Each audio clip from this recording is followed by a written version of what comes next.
As great as this engine bay may look like, with the nice turbo and everything open, there's something that is a little bit of a problem over here. So this shock is completely done. So we've got a vice grip over here that basically just pinch down on it and just hold it not to slide down. So I've got my one buddy over here, the owner of the car. I told him how to do it. Let's see if he can do it.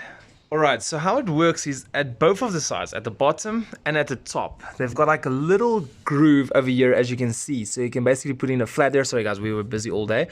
It's got a small groove, you put in a flat and you actually just move this entire metal piece backwards. As simple as that, you just move it backwards and it should clip out.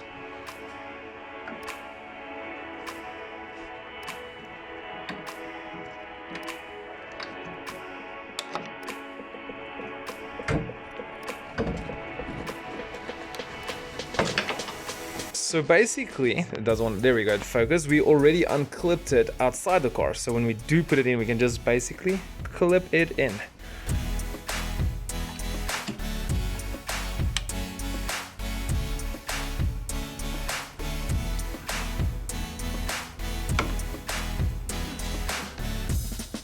Okay, and it is in, perfect. We are taking it down by hand.